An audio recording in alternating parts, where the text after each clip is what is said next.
Mesdames, Messieurs, bonsoir, bienvenue dans ce premier numéro des dossiers de l'info. Une émission pour aller plus loin sur un thème d'actualité. Ce soir, l'explosion du nombre des demandeurs d'asile et les conséquences en Guyane. Pour en débattre, nous devions avoir deux invités. L'un d'eux est ici, Michael Mancé, bonsoir. Bonsoir. Président de l'association Les Grands Frères. Je rappelle que récemment, à travers une action à la préfecture, vous avez demandé le gel des demandes d'asile. Merci d'avoir accepté notre invitation. Merci à vous. Stanislas Alfonsi, le secrétaire général adjoint de la préfecture, n'est pas présent. Il s'est désisté à la dernière minute. Son explication, sa présence obligatoire à une cellule de crise concernant la coupure EDF d'aujourd'hui. À croire, Laurent Marot, que les questions migratoires posent un problème à la préfecture. Oui, bonsoir Anthony, bonsoir à tous. Alors il faut savoir que nous avions initialement invité le préfet pour cette émission, Patrice Faure, donc sur un thème très sensible. Verbalement, il avait accepté cette invitation, puis il s'est désisté quelques jours plus tard pour des raisons d'agenda. Il s'était fait remplacer par son secrétaire général adjoint. Puis deuxième épisode ce soir donc, ce désistement du secrétaire général adjoint à 3/4 d'heure de l'émission.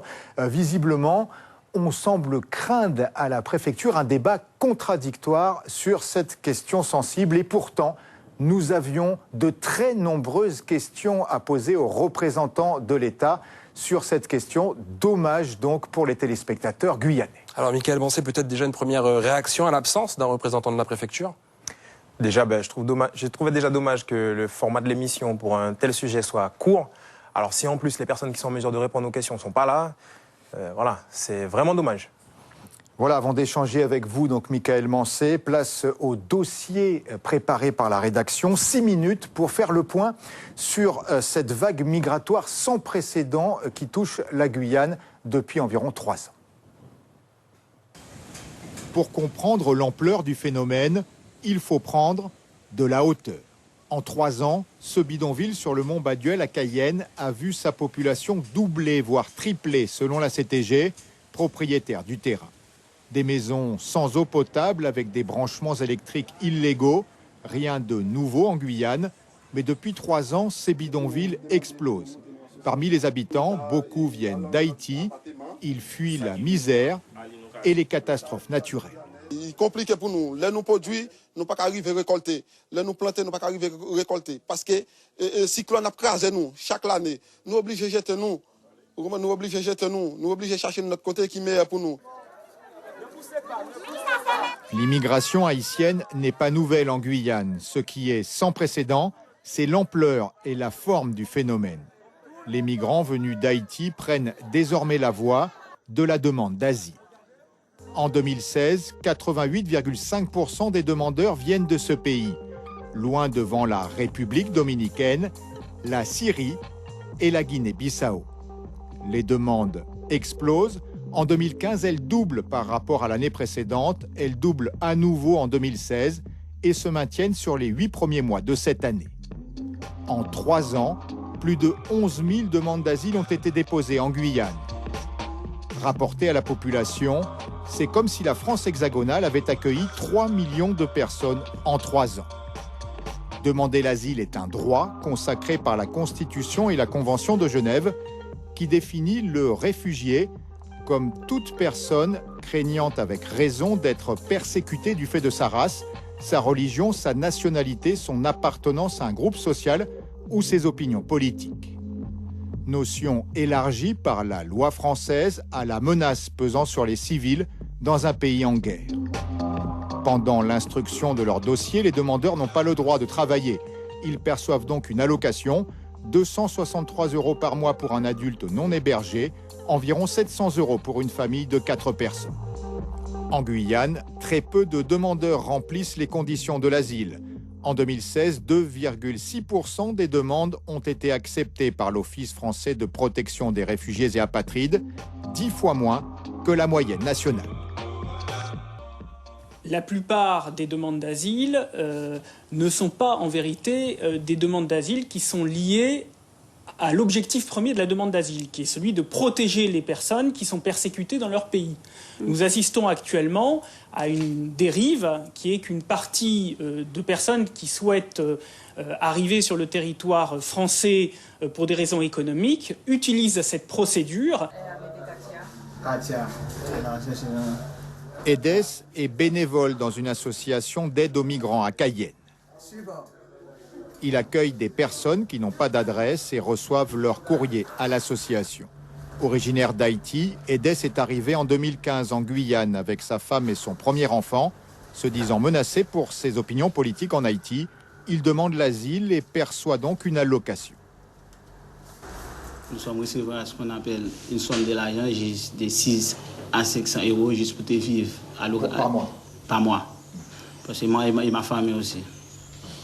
Mais ça s'est arrêté? Comment ça s'est passé? Ça a arrêté parce que lorsque le foie m'a rejeté, bon, ça a arrêté. Et juste pour te reprendre ça encore, j'ai écrit cours national. Et après ça, cours national m'a rejeté aussi. Puis c'est terminé tout ça. Débouté de sa demande d'asile, Edes est aujourd'hui sans ressources en dehors de quelques jobs de temps en temps. C'est dit juste pour te vivre ici, sans travailler, sans l'allocation, juste pour te vivre ici, pas facile. Et nous sommes mal dormis, mal logés et mal vivre tout ça. Ça pas du tout, ça pas fait parce que nous sommes d'abord, nous sommes des humains. Bon, il y a des moyens de vivre. Pour des moyens de vivre, bon, pas facile tout ça. Le jeune homme participe aussi à l'aide alimentaire. Électricien de formation, il espère rester en Guyane. Son épouse attend un troisième enfant. La Guyane manque cruellement d'hébergement pour les demandeurs d'asile. 150 places gérées par la Croix-Rouge, plus quelques places au SAMU social, pour plus de 5000 demandeurs par an. On est loin de l'effort fait en France hexagonale, 75 000 places pour 110 000 demandeurs d'asile et plus de 330 centres d'accueil de demandeurs d'asile, les CADA, mais toujours pas de centre d'accueil dans les Outre-mer.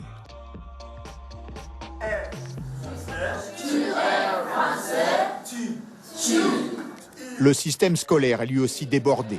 Fin septembre, plus d'1 millier d'enfants de migrants n'avaient pas de place dans les collèges et lycées. Beaucoup attendent d'être scolarisés depuis 1 an ou plus.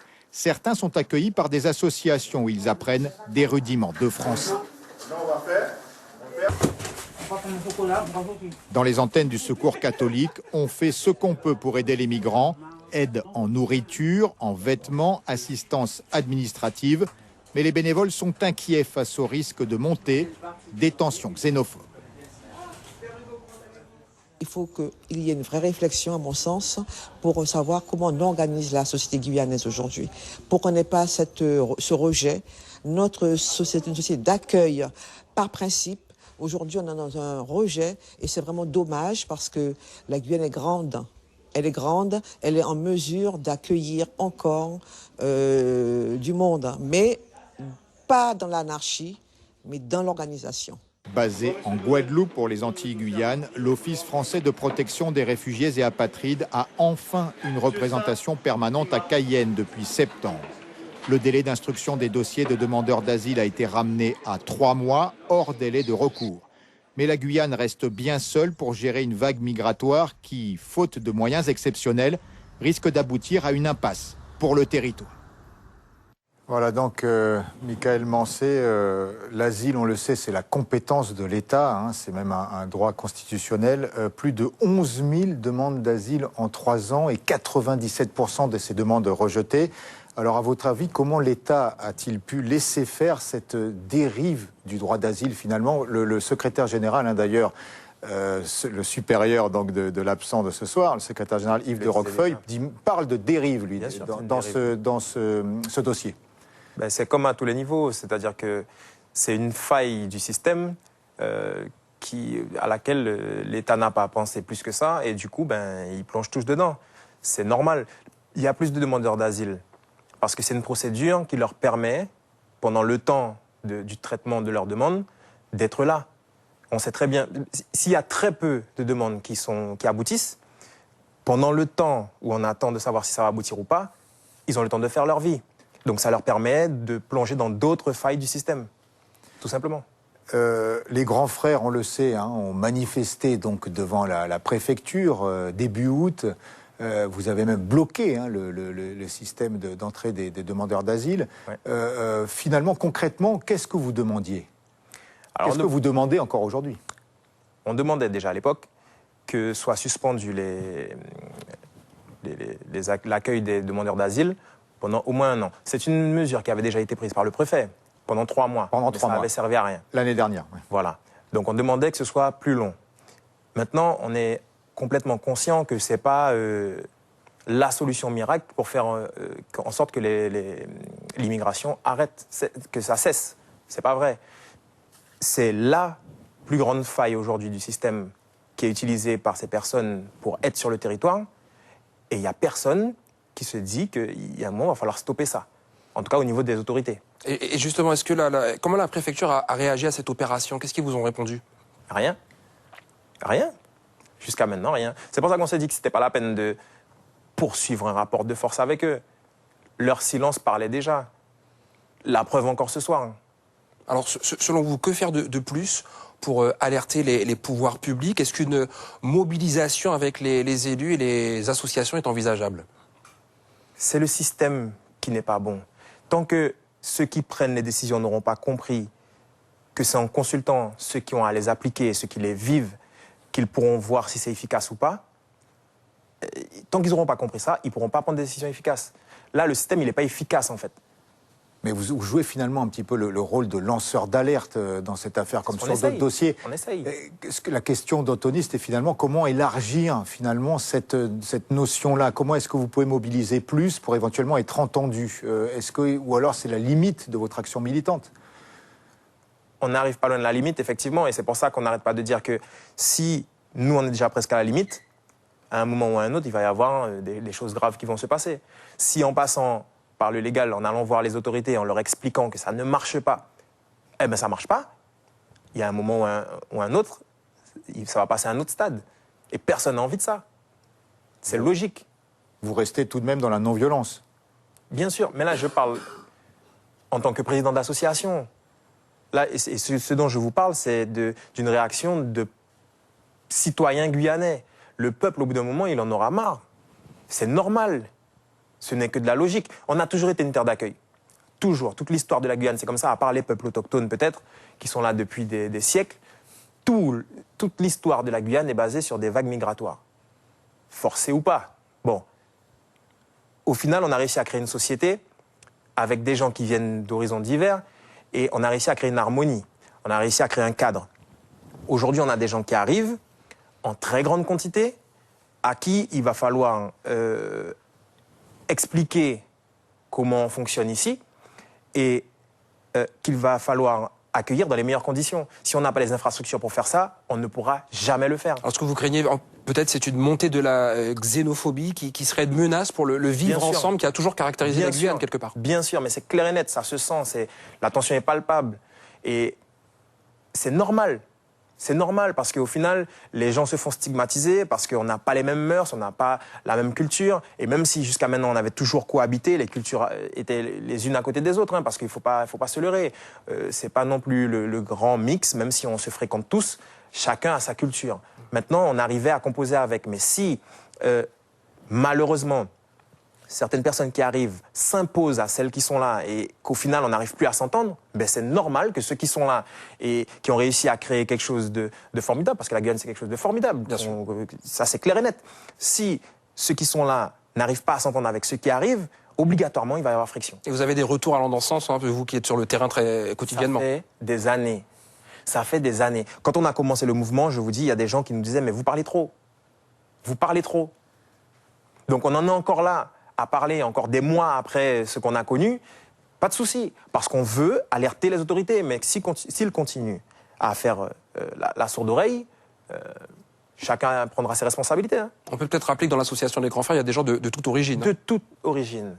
De toute origine. C'est ça la Guyane. Vous dites, plutôt que de reconduire à tire-larigot, enfin, il faut plutôt essayer d'intégrer. Mais est-ce que c'est possible par rapport au flux qui est très important? Mais c'est ce que je dis. Intégrer, oui. Mais comment? Avec des Pour moyens. l'instant, c'est pas possible. C'est pas possible. Ceux qui arrivent à voir en cela du racisme, je vais même pas m'attarder sur eux parce que c'est pas possible. Si j'ai une maison, que j'ai 2 chambres, que j'ai déjà 50 personnes dedans, comment je fais pour en accueillir encore 200? Tout ce qu'on demande, c'est d'avoir le temps d'agrandir la maison ou d'avoir les infrastructures qu'il faut et puis de dire aux gens comment ça se passe à la maison. Parce qu'il va bien falloir que ces gens-là s'adaptent. S'ils veulent trouver leur place, s'ils veulent s'intégrer, ça va se passer aussi parce qu'on les aura sensibilisés à notre façon de vivre. Alors en 2016, dans une motion, le PSG proposait notamment, le Parti socialiste guyanais, pas le PSG de Neymar, proposait donc d'arrêter le versement de l'allocation aux demandeurs d'asile. Est-ce que vous pensez qu'il faut en arriver là? C'est pas la solution pour moi. C'est pas la solution. Je vous dis, la demande d'asile pour moi, c'est juste une faille. Une fois, on sait que pour qu'il y ait une réponse, une fois qu'ils ont la demande, jusqu'à ce qu'ils aient la réponse, on ne peut rien leur faire. Ils ne sont pas expulsables, rien, ils ont leur allocation, etc. OK. Oui, ils n'ont pas le droit de travailler, une allocation parce qu'ils n'ont pas le droit de travailler aussi. OK, ils ne peuvent pas travailler, pas de souci. Mais en attendant, ça leur permet de trouver d'autres failles. Ça leur permet d'avoir des enfants, ça leur permet, etc., etc. Et on sait, s'ils arrivent à trouver quelqu'un de nationalité française avec qui ils vont faire un enfant, on ne va jamais s'en sortir. Jamais. Donc ce n'est pas le fait d'arrêter l'allocation qui va faire qu'il n'y aura plus d'immigration. C'est comme quand on dit qu'il faudrait stopper les demandes d'asile, ce n'est pas ça qui va faire arrêter l'immigration. Ils vont trouver d'autres failles. C'est simplement qu'aujourd'hui, la faille la plus efficace, entre guillemets, c'est celle de la demande d'asile. Alors justement, je le disais, votre association occupe le terrain avec d'autres. Est-ce que c'est une réponse aux défaillances de l'État? Bien sûr. Nos problèmes ne viennent que de l'inefficacité de l'État aujourd'hui. Le système qui est en place ne fonctionne pas. Nous, on leur dit simplement, ça ne fonctionne pas. Est-ce qu'on peut essayer ensemble de trouver des solutions pour améliorer le système que vous avez mis en place? Parce qu'on ne l'a pas choisi, je le répète encore une fois, on n'a pas choisi ce système. Et pourtant, c'est celui qui est en place et il ne fonctionne pas. Tout ce qu'on leur dit, regardez, ça ne fonctionne pas et on pense que ça ne fonctionne pas parce qu'il y a ci, il y a ça, parce que c'est ce qu'on voit au quotidien. Si, en faisant ça, on n'est pas entendu, advienne que pourra. Mais au moins, on aura essayé. Sur cette question migratoire, vous parlez d'intégration, quelles sont les pistes de solutions à votre avis, vous qui êtes allé sur le terrain à de nombreuses reprises? Les sources... les pistes de solutions. Les pistes de solutions pour l'intégration. Ils savent faire plein de choses. On a parlé encore il y a quelque temps de l'arrivée des Hmong, il y a 40 ans. Il n'y a pas un endroit en Guyane aujourd'hui où on ne voit pas un Hmong qui vend ou qui... Voilà. On sait que, par exemple, les Haïtiens sont aussi des gens qui travaillent la terre. Pourquoi ne pas envisager, par exemple, de leur permettre d'être comme les Hmong, d'avoir un endroit où ils vont cultiver, où ça leur permettrait... Ça ne peut que booster l'économie d'avoir des gens qui vont apporter un savoir-faire. C'est ça, la Guyane. Des projets de peuplement, éventuellement, avec des projets économiques derrière. Par exemple. Mais on ne peut pas laisser les gens s'entasser dans des conditions... dans lesquels ils vivent en ce moment, sans eau potable, sans électricité, avec des câbles qui tournent partout. Non, c'est obligatoirement, ces endroits-là vont grandir. Et je vous l'ai dit, je vous l'ai déjà dit, je le répète, à un moment, comme on n'arrive pas à gérer l'immigration et que la faille, elle est encore là, il va encore y avoir des gens qui vont plonger dedans. Et au bout d'un moment, ces endroits vont devenir des grandes favelas ou des grands ghettos, des zones de non-droit où on va tout trouver, de la drogue, des armes, de la prostitution, tout ce que vous voudrez. Et il n'y a plus personne qui pourra gérer ça. Parce que déjà aujourd'hui, les propriétaires des terrains sont reçus à coups de pierre, à coups de bois, de sabre, etc. Il y en a même qui ont été reçus avec des armes de poing. C'est juste vous dire que si aujourd'hui ils sont reçus avec des armes de poing, que la police elle-même ne rentre pas, elle se fait caillasser quand elle arrive, qu'est-ce que ça va être dans 6 mois Justement, Mickaël Mancé, derrière cette vague migratoire, il y a malheureusement des réseaux, des trafiquants à tous les niveaux, les passeurs chez nous et dans les pays frontaliers. Vous qui avez été policier, est-ce que les forces de l'ordre ont les moyens d'enquêter et peut-être d'enrayer ce phénomène? Avant de savoir si les forces de l'ordre ont les moyens d'enquêter dans ce genre de domaine, moi j'ai envie de savoir est-ce que les autorités orientent les effectifs des forces de l'ordre à travailler dans ce sens. C'est leur rôle. C'est leur rôle d'identifier. C'est politique, c'est un choix. Je ne dis pas ça. Je pose une question. Malheureusement, la personne qui pourrait peut-être y répondre n'est pas là. Mais quand ces personnes arrivent sur un territoire, elles doivent identifier les problèmes pour ensuite trouver des solutions avec les textes de loi qui sont à leur disposition pour combattre ces problèmes. Est-ce qu'il y a quelqu'un un jour, parce que les frontières qui ne sont pas gérées, les frontières avec le Suriname, le Brésil, elles sont là depuis des siècles, et c'est aujourd'hui qu'on se dit qu'on n'arrive pas à les gérer. Donc il y a un problème. Il n'y a jamais personne qui s'est dit, il y a un moment il va falloir gérer les frontières parce que sinon on va être submergé. Ah bah justement, vous parlez des frontières. La grande majorité des ressortissants haïtiens, notamment, ne sont pas reconduits en Haïti, mais à Oiapoque ou à Albina. D'où vient cette anormalité, selon vous? La personne qui aurait pu répondre n'est pas là. Alors, malheureusement. On peut préciser quand même que par mail, on nous a précisé, les services de la préfecture nous ont précisé que ces reconduites donc ont lieu aux frontières. Alors pour des raisons en ce qui concerne les ressortissants haïtiens qui sont reconduits d'absence ou d'insuffisance de moyens aériens pour les reconduire jusqu'en Haïti. Voilà. Donc en tout cas, c'est une explication qui nous a été donnée. On a les moyens qu'on veut bien en même temps. Voilà, on peut aussi s'interroger sur les fameux radars maritimes pour la surveillance des frontières, qui peuvent même aussi sauver des vies, puisqu'on sait que les migrants sont souvent sans gilet de sauvetage quand ils vont de Oyapock jusqu'aux plages de l'île de Cayenne ou de Macouria en pirogue la nuit. Des radars qu'on attend toujours, qui avaient été promis par l'État, enfin en tout cas, dont la perspective s'était dessinée en 2014. Aujourd'hui, c'est toujours pas à l'ordre du jour, apparemment. En même temps, ça m'étonne pas. Il y a plein de promesses, et puis on voit rien derrière. Donc, c'est embêtant. Là, justement, il y a le président de la République, Emmanuel Macron, qui sera en Guyane du 26 au 28 octobre prochain. Qu'allez-vous lui faire remonter? Comptez-vous rencontrer le président de la République? J'espère. Si j'en ai l'opportunité, avec tous les mouvements qu'il y a maintenant, tous les collectifs ou associations, etc., si j'ai l'opportunité d'aller le rencontrer, j'irai, bien sûr. Après tous les mouvements qu'il y a eu, toute votre implication avec l'association des grands frères, je présume que vous avez quand même quelque chose derrière la tête, une idée derrière la tête quand même. On ne s'impose à personne. Si on a l'opportunité d'y aller, on ira. C'est clair et net. Et on lui dira ce qu'il y a, comme on l'a toujours fait, avec cœur.